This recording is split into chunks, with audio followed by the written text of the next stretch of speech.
প্রথমে নুন হলদি দিয়ে মাছের বীজটাকে মাখিয়ে নিয়েছি।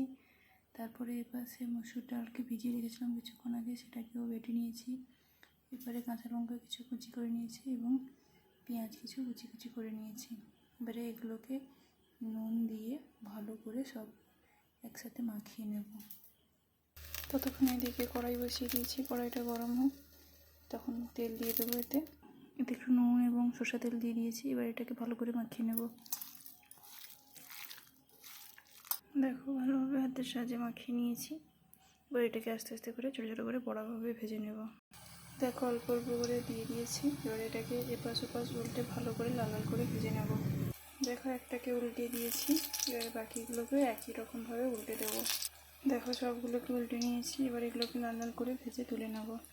দেখো বড়াগুলোকে এপাশ ওপাশ লাল লাল করে ভেজে নিয়েছি। এবার একে একে এগুলোকে তুলে তোমরা চাইলে এই ডালের এবং বীজের মধ্যে জিরে গুঁড়ো ধনিয়া গুঁড়ো দিতে পারো, আরও চাইলে কোনো মশলা অ্যাড করতে পারো। আমার কাছে নেই তাই আমি অ্যাড করিনি। দেখো বড়াগুলো কত সুন্দর লাল লাল করে ভাজা হয়েছে। এবার একে একে সবগুলো ভেজে তুলে নেব। একে একে এগুলোও ভেজে নিলাম।